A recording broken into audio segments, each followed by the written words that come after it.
नमस्कार, मैं श्यामगिरी। आप देख रहे हैं टीएफडी इंडिया न्यूज 24। टीएफडी इंडिया न्यूज 24 में आप सभी दर्शकों का स्वागत है। पीएम मोदी छुट्टी करवा बैठेंगे अगर ऐसा ही चलता रहेगा। सोनिया के प्लान से डरे मोदी। एक ऐसे महत्वपूर्ण बिंदु पर हम लोग चर्चा करने जा रहे हैं जो इस वक्त देश की राजनीति के अंदर एक भूचाल सी परिस्थिति उत्पन्न कर दिया है।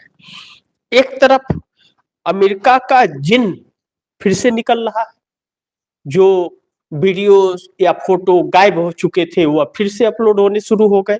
दूसरा, बांग्लादेश मोदी सरकार के लिए अब घातक साबित हो जाएगा, क्योंकि पड़ोसी देश और वहां पर जो भूचाल मचा हुआ है वह सरकार को जीने नहीं दे रहा है, शुभ संकेत नहीं दे रहा है। लेकिन एक तरफ प्रधानमंत्री नरेंद्र मोदी बहुत ही परेशान है, अपना आपा खो बैठे हैं और आपा खोने में क्या कह रहे हैं उन्हें खुद को पता नहीं। प्रधानमंत्री नरेंद्र मोदी का ताजा बयान यह आया कि आसाम को कांग्रेस पाकिस्तान को देना चाहती थी, बांग्लादेश को देना चाहती थी। इससे क्या ताल्लुकात बांग्लादेश में जो चल रहा है इसकी चिंता करनी चाहिए कि क्यों चल रहा है, और उसका कोई फर्क तो नहीं पड़ने वाला है। शेख हसीना को सौंप दे मोदी तो भारत के रिश्ते शायद अच्छे हो गए होते, लेकिन शेख हसीना को शरण देकर के मोदी ने संकट में डाल दिया है देश को।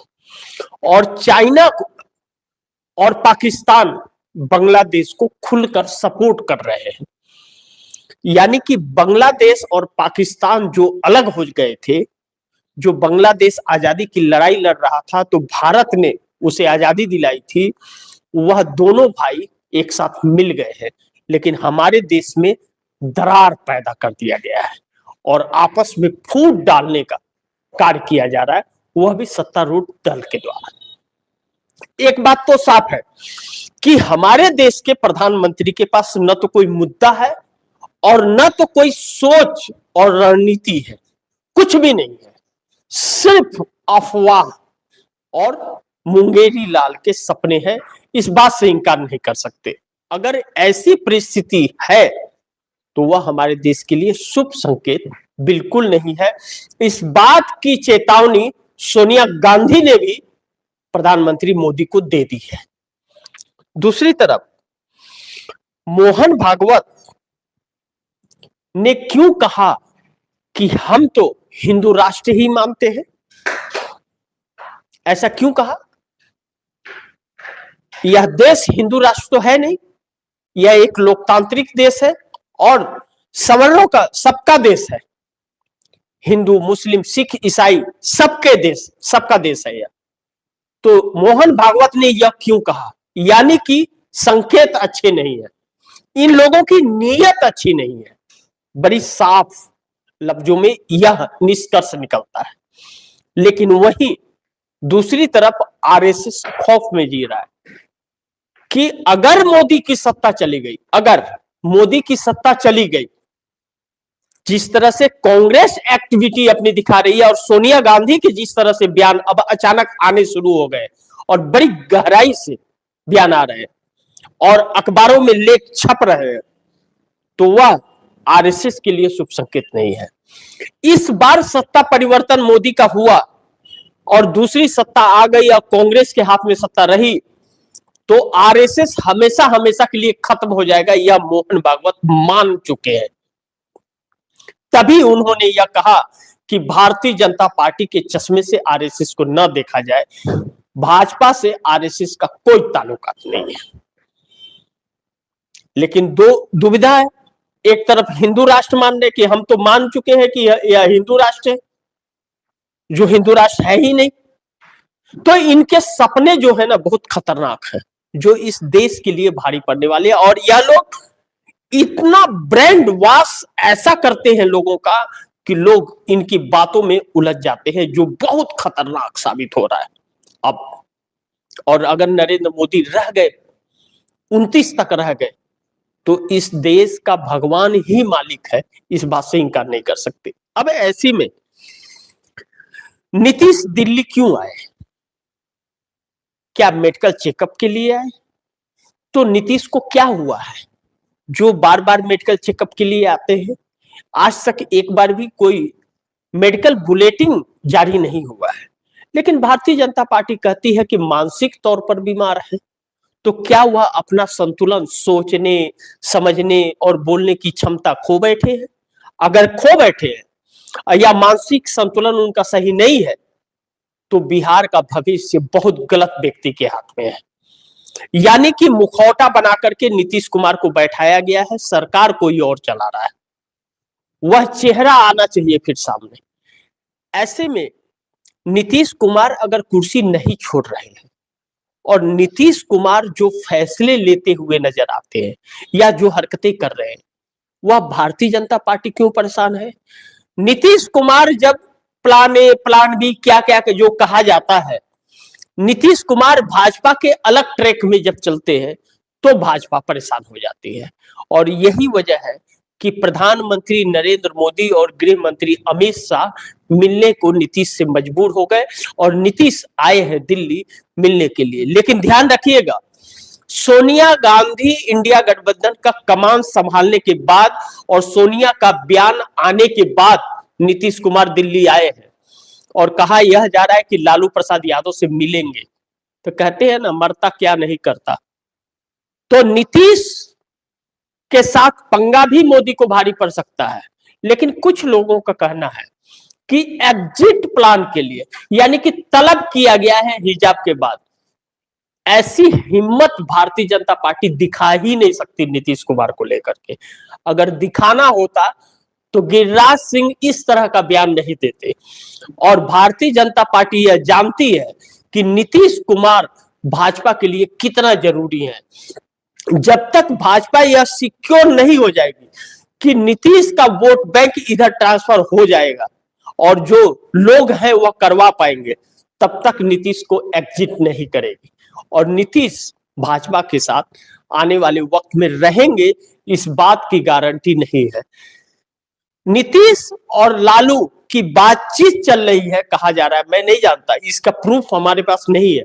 लेकिन दिल्ली में बातचीत और मुलाकात दोनों संभव बताई जा रही है कि हो सकता है। लालू प्रसाद यादव भी दिल्ली में मौजूद है और नीतीश कुमार भी दिल्ली में मौजूद है। ऐसे में मोदी सरकार बहुत सदमे में है। लेकिन दूसरी तरफ सोनिया गांधी के तेवर और मकसद ने मोदी को बेचैन करके रखा है। मोदी सरकार पूरी तरह से बेचैन हो गई है, क्योंकि डर इस बात का है नरेंद्र मोदी और अमित शाह को कि यह ब्यूरोक्रेसी का इस्तेमाल करते हैं और सोनिया गांधी दिमाग का इस्तेमाल करती है, व्यवहार का इस्तेमाल करती है, अपनी सच्चाई और ईमानदारी का इस्तेमाल करती है।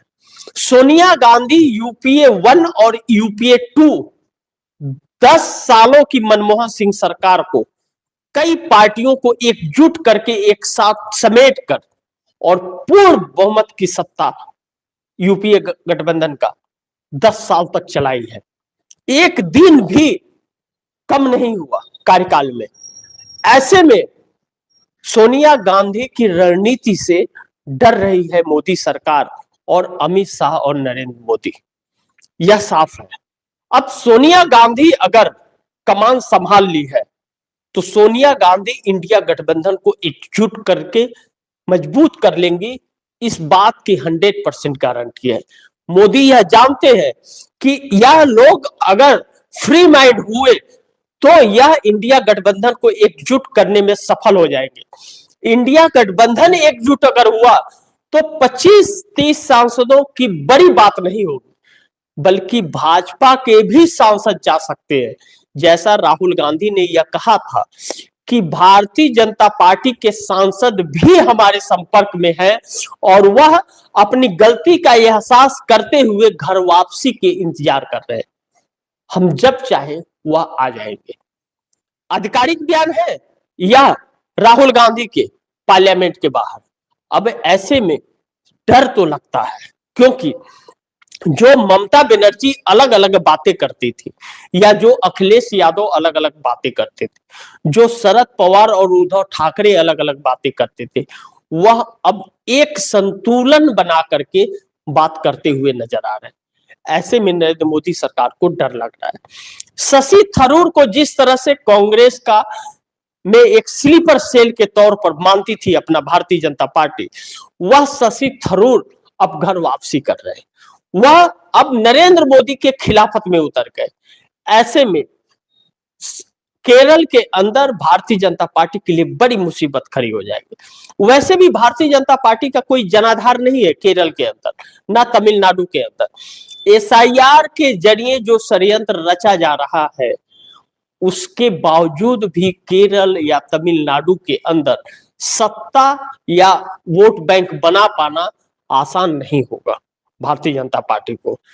लेकिन सत्ता बचेगी या नहीं बचेगी यह वक्त बताएगा। लेकिन संकट में मोदी सरकार आकर खड़ी हो गई है और आरएसएस भाजपा से अपना पीछा छुड़ाता हुआ नजर आ रहा है। लेकिन दूसरी तरफ जो बड़ी महत्वपूर्ण है, जिस पर सोचना और समझना बहुत जरूरी है, वह अमेरिका का जिन फिर एक बार उभर गया है। जो जेफरी एप्स्टीन फाइल के डॉक्यूमेंट यानी कि तस्वीरें और डिटेल्स जो डिलीट किए गए थे, वह फिर से वेबसाइट पर गवर्नमेंट के पढ़ने शुरू हो चुके हैं। यानी कि ट्रंप सरकार को झुकना पड़ा, ट्रंप की व्यवस्था को उस कानून के तहत झुकना पड़ा। ट्रंप का विरोध बड़ी जोर शोर से हो रहा है अमेरिका के अंदर। ट्रंप छिपा कर भी नहीं छिपा पाए और उसे रीलोड फिर करने की जरूरत पड़ गई, अन्यथा ट्रंप की सत्ता चली जाती, कुर्सी छीन जाती। यह ट्रंप समझ गए। तो कौन बचना चाहता था, कौन यह करवाना चाहता था? अब यह जब तस्वीरें आनी शुरू हो गई है, तो तस्वीरें आएंगी तो ट्रंप की कुर्सी नहीं बचेगी। यह हर कोई जानता है कि उनके ऊपर इतना विरोध उनका होगा, इतना उनका छिछलेदर हो जाएगा, वह विवश हो जाएंगे, मांग हो जाएगी कि उन्हें कुर्सी छोड़नी पड़ जाएगी। ऐसे में भारत का भी कनेक्शन है क्या? क्योंकि ट्रंप अपने दोस्तों को भी बचाने की भरपूर कोशिश कर रहे थे।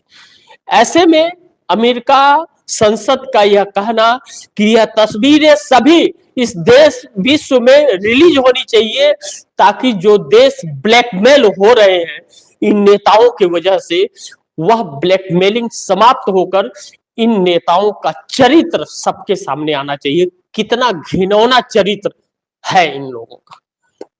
ऐसे में 5 बड़ी अहम सवाल है जिस पर हम लोग को चर्चा करना बहुत जरूरी है। नंबर 1, मोदी अब अपना आपा खो बैठे हैं, समझ नहीं आ रहा है कि क्या करें। पहले इसी पे चर्चा करते हैं। प्रधानमंत्री नरेंद्र मोदी ने असम को लेकर के कहा कि कांग्रेस तो असम को पाकिस्तान को सौंपना चाहती थी। मैं यह जानना चाहता हूं और इस पर चर्चा करना चाहता हूं, आरएसएस आज तक क्या कर रहा था? आरएसएस आज तक क्या कर रहा था? या भारतीय जनता पार्टी क्या कर रही थी? चूड़ियां पहन रखी थी क्या? 14 के पहले भी तो भाजपा थी, 80 के पहले जनसंघ था, या आरएसएस का ही राजनीतिक संगठन था। 80 में बदनाम हो गया, चरित्र सामने आ गए तो नाम बदल के भारतीय जनता पार्टी रख दिया गया। तो अटल बिहारी वाजपेयी, लाल कृष्ण आडवाणी 1980 से 2014 तक, 1980 से 2014 तक 34 साल तक क्या हर कीर्तन कर रहे थे? उन्हें नहीं पता था? क्यों नहीं यह बातें उठाई? पार्लियामेंट में क्यों नहीं बोला? सभाओं में क्यों नहीं बोला कि आसाम को पाकिस्तान को देना चाहते थे? नरेंद्र मोदी तो उस वक्त राजनीति में भी नहीं थे। तो नरेंद्र मोदी को अगर पता चला तो नरेंद्र मोदी ने क्यों नहीं बोला था? आज क्यों बोल रहे हैं? यानी कि बौखलाए हुए। समझ रहे हैं ना? आपा खो बैठे हैं। क्यों? क्योंकि कुर्सी दांव पर लगी है भाई, कुर्सी दांव पर है। कब क्या हो जाए कोई नहीं जानता है। यह मत सोचिए अंधभक्तों को भी कहना चाहूंगा, मत सोचो कि मोदी है कोई नहीं उन्हें हटा सकता। जिसका कोई नहीं होता उसका खुदा होता है यारो, खुदा होता है, और उसके मार से कोई नहीं बचता। अच्छे अच्छे तानाशाह खुद सुसाइड करके चले गए, रावण का अंत हो गया। तो मोदी क्या चीज है, धूल के बराबर क्या है? ब्यूरोक्रेसी का हटाओ। संजय सिंह ने कहा था, आम आदमी पार्टी के राज्यसभा सांसद संजय सिंह ने राज्यसभा के अंदर अमित शाह के मुंह पर दावा ठोकते हुए कहा कि 2 घंटे के लिए ईडी सीबीआई हमें दे दो और उठा करके जेल में कैसे डालता हूं अमित शाह को। 5 साल तरीपार रह करके आए हो ना, ऑन रिकॉर्ड यह बातें हैं, जा करके सर्च करके देख लो। तो इन लोगों की ताकत क्या है? ब्यूरोक्रेसी। ब्यूरोक्रेसी हटा दो, यह लोग न घर के न घाट के कहीं के नहीं है। इन लोगों की न सोच है, पास देश चलाने के लिए कोई रणनीति है। हकीकत तो यह है कि यह बेचने और खाने आए। लेकिन जब एनडीए गठबंधन के प्रधानमंत्री हैं नरेंद्र मोदी, तो एनडीए गठबंधन के अंदर किसी भी नेता का चल रहा है, या किसी नेता का बयान, या कोई नेता कुछ प्लान, या कोई नेता कुछ करता हुआ इसमें शामिल नजर आता है? जो भी कार्य है सब मोदी। यानी कि एनडीए गठबंधन के घटक दलों को मिनिस्ट्री तो मिली है, लेकिन उस मिनिस्ट्री का कोई महत्व नहीं है, वह राम भरोसे है। एमएसएमई मिली है जीतन राम मांझी को, तो जीतन राम मांझी कह रहे हैं मैं जब चाहूं तो कुर्सी छोड़ दूंगा, मैं अपना समर्थन वापस ले लूंगा। है कुल मिलाकर के इकलौते सांसद अपने पार्टी के, और 4 ही विधायक हैं, लेकिन कहते हैं छोड़ दूंगा। लेकिन सबसे ज्यादा मलाई वही मार रहे हैं, सबसे ज्यादा मलाई वही मार रहे हैं। 50,000 करोड़ का मंत्रालय उनको मिला है, जबकि 12 सांसद देकर नीतीश कुमार को मात्र एक मछली पालन मंत्रालय, 4,000 करोड़ का मंत्रालय, और उसके भी पैसे अपने प्रचार प्रसार में प्रधानमंत्री मोदी खर्च करा लेते हैं। लेकिन कहते हैं कि कुदरत की मार जब पड़ती है तो फिर उससे कोई बच नहीं पाता है। अमेरिका ने झकझोर कर रख दिया है, चिंता सता रहा है। लेकिन नंबर 2 जो बड़ी महत्वपूर्ण है, मोहन भागवत ने क्यों कहा हम तो भारत को हिंदू राष्ट्र ही मानते हैं? यह बात क्यों कहनी पड़ी मोहन भागवत को?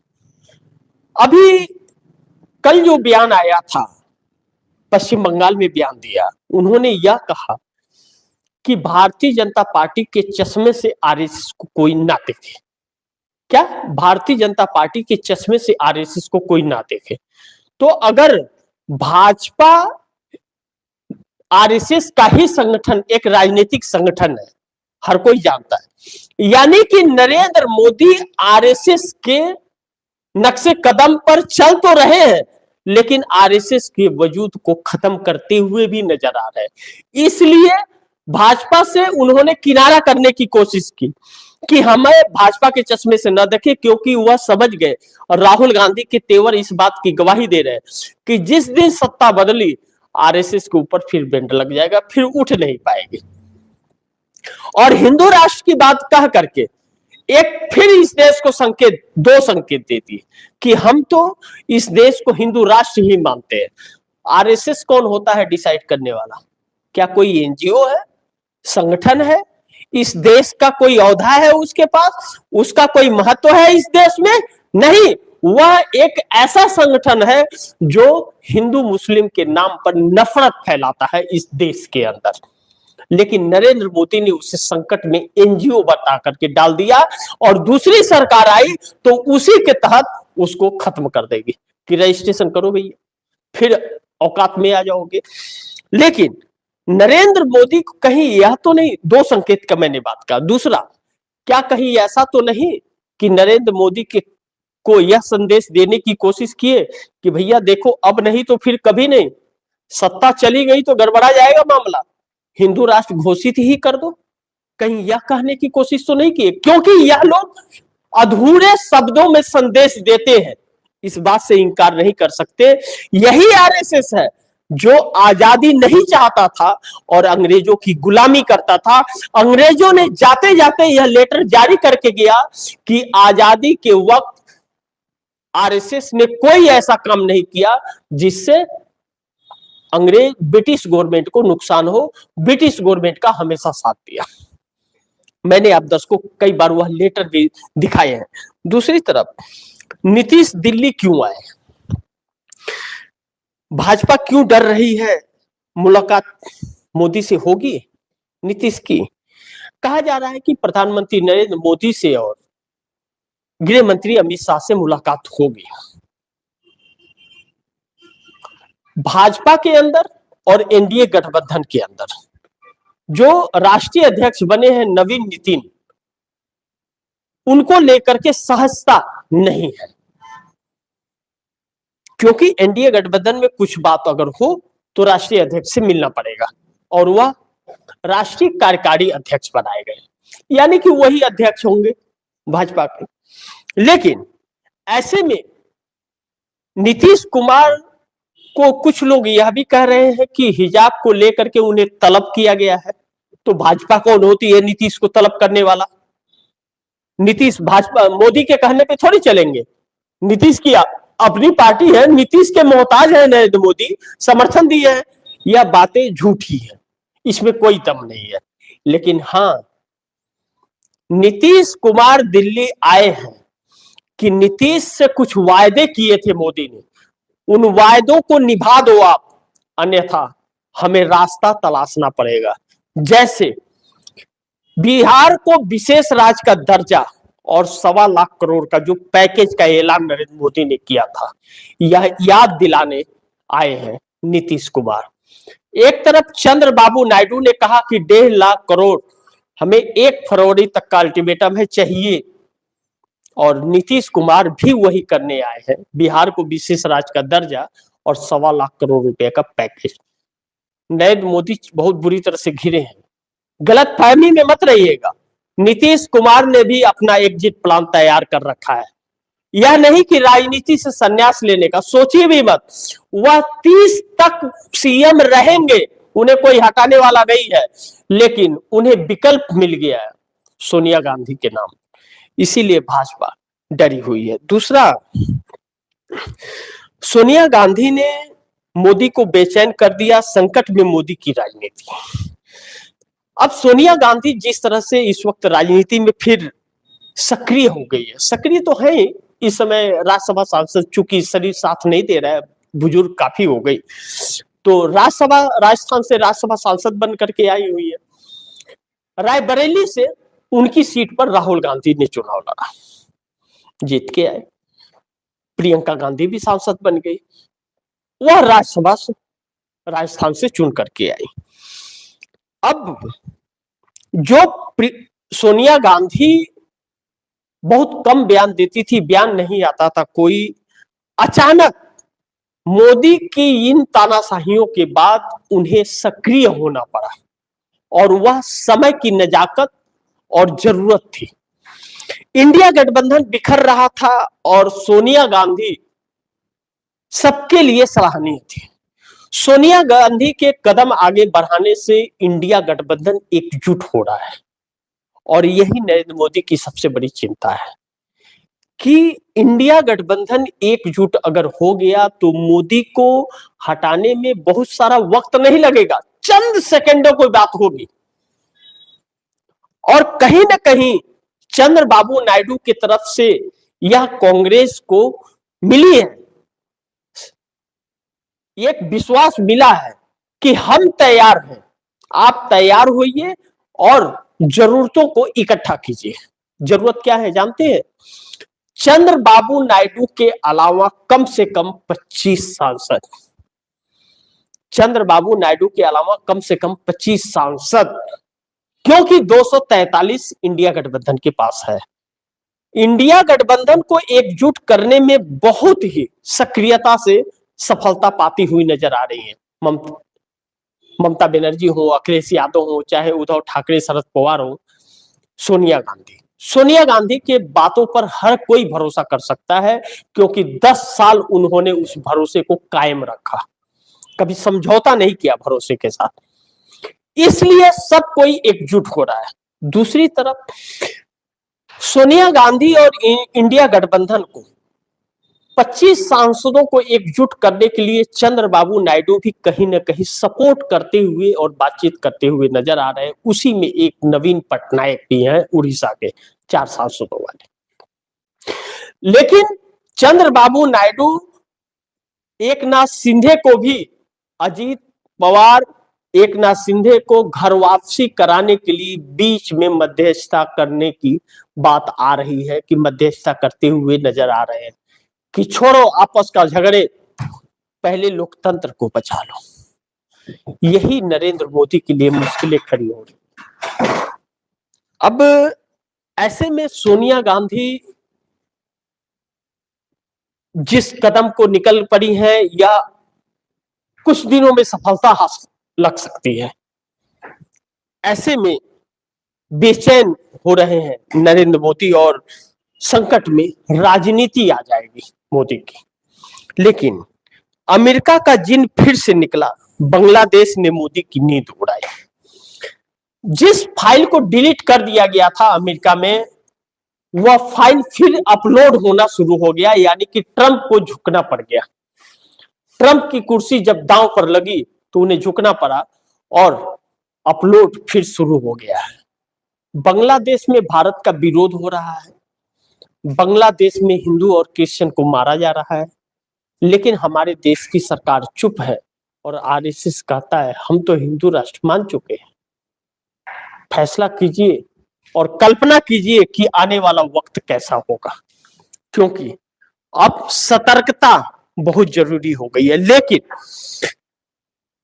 अगर ऐसे ही चलता रहा जैसा चल रहा है, तो पीएम मोदी की छुट्टी करवा बैठेगा, या चाहे बांग्लादेश हो, चाहे अमेरिका हो, और चाहे एनडीए गठबंधन के अंदर का टकराव। सोनिया गांधी के प्लान इंडिया गठबंधन को एक करने का नरेंद्र मोदी डर गए हैं उससे, और उसका सामना करने की साहस नहीं है, इसीलिए फिर पाकिस्तान को बीच में ला दिया। पाकिस्तान से लड़ने की हिम्मत तो नहीं दिखा पाए, लेकिन नाम के सहारे आसाम का चुनाव जीतने का प्लान तैयार कर रहे हैं, जो फेल होता हुआ नजर आ रहा है।